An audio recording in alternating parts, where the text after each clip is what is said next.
Hello everyone, welcome back to my channel. Today we are going to discuss about pleural effusion. In this video, we will cover the topics like definition of pleural effusion, its type, causes, pathophysiology, sign and symptoms, diagnostic evaluation, treatment and nursing management for it with complete detailed notes. If we will see this term pleural effusion, it is made up of two words, which is first is pleural and second is effusion. Pleural means lungs and effusion means accumulation of fluid. What is pleural effusion? Pleural effusion is the abnormal accumulation of fluid.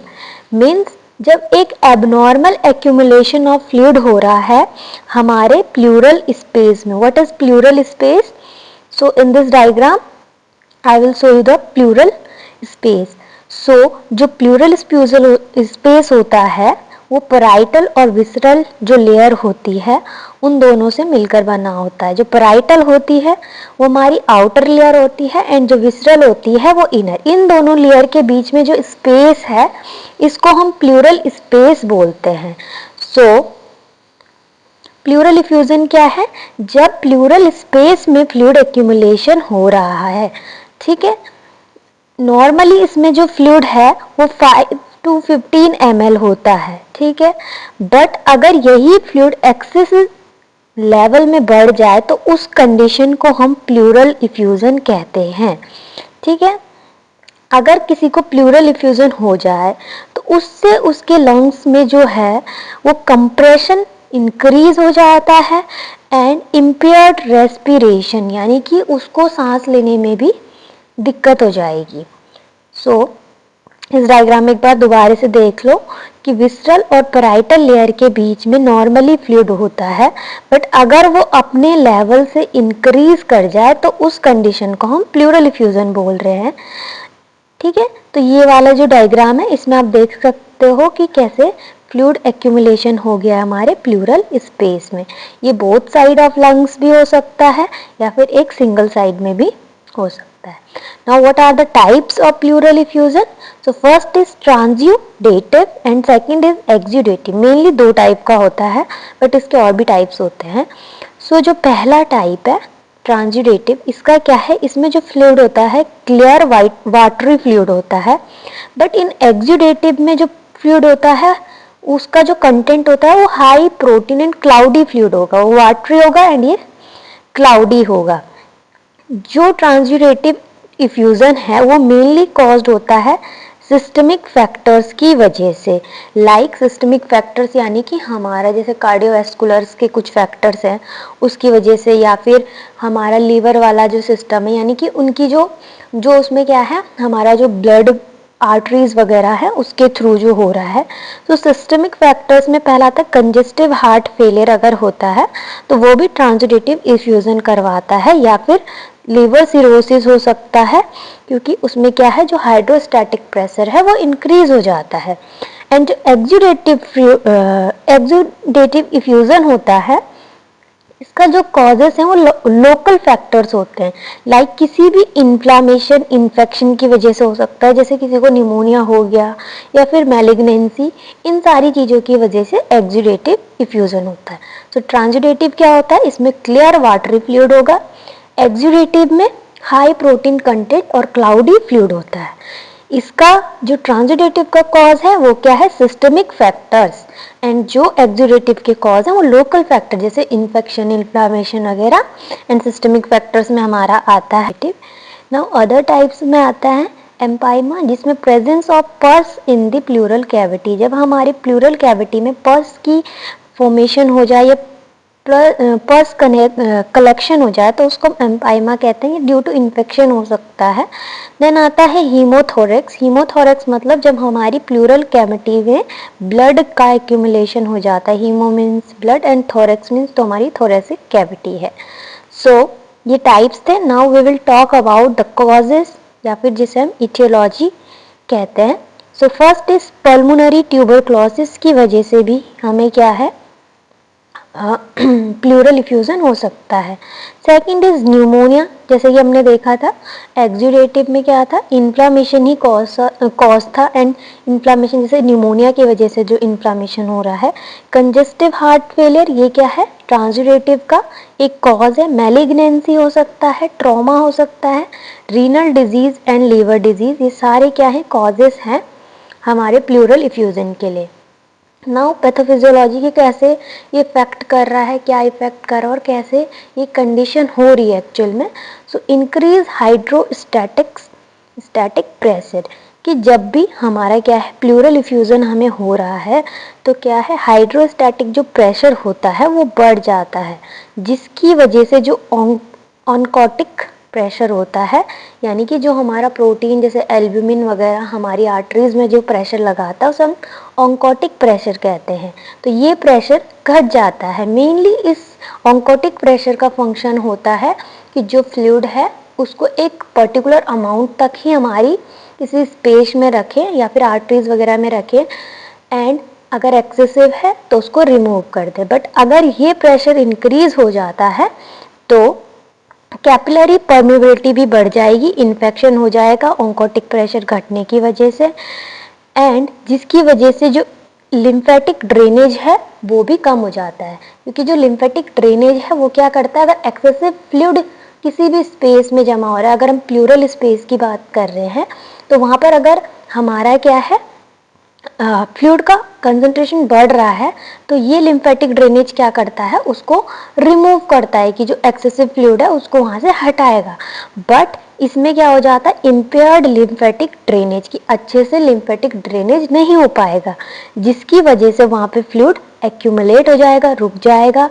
Lung compression, क्योंकि lung में एक pressure बढ़ रहा है, fluid बढ़ रहा है, तो लंग क्या है कंप्रेस करेंगे, रिड्यूस लंग एक्सपेंशन, एंड जब ब्रीथिंग कर रहे हैं तो लंग प्रॉपरली एक्सपेंड नहीं कर पा रहे हैं, एंड जिसकी वजह से ब्रीथिंग डिफिकल्टी पेशेंट को होगी, जिससे हम डिस्पीनिया कह रहे हैं। ठीक है, तो ये इसका पैथोफिजियोलॉजी क्या था कि अगर किसी को प्लूरल इफ्यूजन कैसे हो रहा है, सबसे पहले उसमें हाइड्रोस्टैटिक प्रेशर बढ़ सकता है या फिर ऑन्कोटिक प्रेशर उसकी वजह से घट रहा है। इन दोनों की ही वजह से क्या है, कैपिलरी परमेबिलिटी बढ़ती है, लिम्फेटिक ड्रेनेज कम हो जाता है। अगर लिम्फेटिक ड्रेनेज कम हो गया तो इन सारे कॉजेस की वजह से, इन फैक्टर्स की वजह से वहाँ पे फ्लूइड एक्यूमुलेट हो जाएगा, लंग का कंप्रेशन बढ़ जाता है, एंड लंग एक्सपेंशन क्या है, डिक्रीज हो जाता है, जिससे पर्सन को डिफिकल्टी इन ब्रीथिंग वगैरह प्रॉब्लम्स आती है। नाउ क्या क्लिनिकल मैनिफेस्टेशन, यानी कि क्या साइन एंड सिम्टम्स है, हमें कैसे पता, क्या साइंस हम देखेंगे किसी पेशेंट में कि उसको प्लूरल इफ्यूजन है। तो पहला है dyspnoea, which is difficulty in breathing, the most common symptom of pleural effusion. Second is pleuritic chest pain, यानी कि इसमें प्लूरेटिक चेस्ट पेन होगा, प्लूरल जो हमारा स्पेस है वहाँ पे फ्लूइड बढ़ गया है, तो उसकी वजह से जो साफ पेन है वो ड्यूरिंग इंस्पिरेशन, यानी कि जब कोई भी इंसान सांस ले रहा है तो उस टाइम पे उसको क्या है, चेस्ट में पेन होगा। थर्ड है कफ, यूजुअली इसमें कफ आता है बट कैसा, नॉन प्रोडक्टिव, मीन्स उसमें कोई भी स्पूटम वगैरह नहीं होगा। फिजिकल एग्जामिनेशन फाइंडिंग में अगर हम देखेंगे, dullness on percussion over the fluid, यानी कि जब हम परकशन का जो हमारा एक प्रोसेस होता है वो करेंगे तो वहाँ पर क्या है, हमें प्रॉपर क्या है, एक डलनेस फील होगी, मतलब कि जो ब्रीथिंग साउंड है, जो ब्रीथिंग का रेट है वो बहुत डल फील होगा। डिक्रीज और एब्सेंट ब्रीथ साउंड, एंड इसमें क्या है, जो ब्रीथ साउंड है या तो बहुत ही कम हो जाएगा, ठीक है, या फिर होगा ही नहीं। कौन से एरिया में, अफेक्टेड एरिया में। अफेक्टेड एरिया कौन से, जहाँ पे फ्लूइड एक्यूमुलेट हुआ है। तो ये क्या है, क्लिनिकल मैनिफेस्टेशन है हमारे किसके लिए, प्लूरल इफ्यूजन के लिए। So what is diagnostic evaluation, कि हम कैसे डायग्नोस करेंगे, क्या फाइंडिंग्स करेंगे कि हमें पता चल जाएगा इसको क्या है, प्लूरल इफ्यूजन है। तो फर्स्ट इज चेस्ट एक्सरे, जिसमें गोल्ड स्टैंडर्ड होता है चेस्ट एक्सरे में। It shows blunting of the costophrenic angles means जब हम चेस्ट एक्सरे में देखेंगे तो हमें क्या है, एक कोस्टोफेरेनिक जो एंगल है उसका ब्लंटिंग शो होगा, यानी कि एक एंगल हमें शो होगा हमारी जो थोरैसिक कैविटी है या लंग्स वाला जो पार्ट है उसमें। Second is CT scan provide a more detail view of the fluid and underlying lung parenchyma. Means हम क्या है, सिटी स्कैन करेगा, ये हमें एक डिटेल व्यू देगा जो भी फ्लूइड है उसके लिए एंड जो हमारे लंग्स के सेल्स हैं, टिश्यूज़ हैं, उसके लिए। थोरासेंटेसिस एक प्रोसेस होता है, ठीक है, इसमें हम नीडल को इंसर्ट करेंगे प्लूरल स्पेस में एंड जो फ्लूइड है उसको रिमूव करते हैं फॉर एनालिसिस। देन उसका जो पीएच, प्रोटीन, ग्लूकोज, साइटोलॉजी, वो सारे टेस्ट हम करते हैं एंड उस जो फ्लूइड है उसको एग्जामिन करते हैं। तो इसमें तीन ही चीज़ें हैं।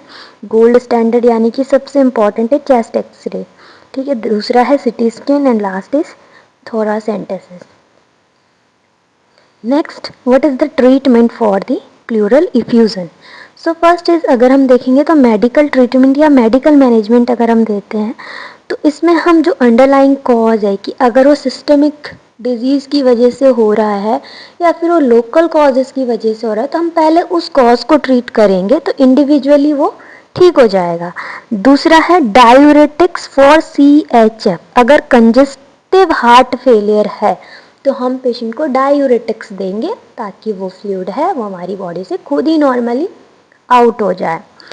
Third is antibiotic, inflammation, infection हो रहा है तो एंटीबायोटिक्स देंगे। एंटी टीबी ड्रग भी देंगे हम, क्योंकि ट्यूबरक्लोसिस भी इसका एक कॉज हो सकता है। कीमोथेरेपी, अगर मैलिग्नेंसी यानी कि ट्यूमर वगैरह है, कैंसर है, तो हम उसको कीमोथेरेपी देते हैं। ये क्या था, इसका मेडिकल मैनेजमेंट था कि हम मेडिकली कैसे ट्रीट करेंगे मेडिसिन दे के। सेकेंड इज सर्जिकल मैनेजमेंट, अगर मेडिकल मैनेजमेंट से भी प्लूरल इफ्यूजन नहीं रिकवर हो रहा है patient, then we will do the surgical management, जिसमें एक प्रोसेस आता है जिसे हम थोरासेंटेसिस कहते हैं। As you can see in this picture that उसमें क्या होता है कि हमारी जो थोरैसिक कैविटी है यानी कि जो लंग्स है वहाँ पे हम एक नीडल को इंसर्ट करते हैं एंड जो फ्लूइड है उसको एस्पिरेट करेंगे, ठीक है, यानी कि इसमें हम रिमूव करते हैं उस फ्लूइड को और उसको एक बैग में कलेक्ट करते हैं। तो ये एक प्रोसेस होता है थोरासेंटेसिस, जिसमें हम उस प्लूरल इफ्यूजन वाले जो फ्लूइड है उसको रिमूव करेंगे। सेकेंड है इंटरकॉस्टल चेस्ट ड्रेनेज, उसमें आपने देखा होगा कि हम बैक साइड से हमारी जो थोरैसिक कैविटी है उसमें से फ्लूइड एक्यूमुलेट कर रहे हैं। इसमें हम जो फ्रंट साइड है उससे एक ट्यूब को इंसर्ट करते हैं यानी कि चेस्ट के थ्रू, ठीक है, एंड जो फ्लूइड है उसको ड्रेनेज कंटेनर में निकाल देते हैं, ठीक है। ये था इंटरकॉस्टल चेस्ट ड्रेनेज।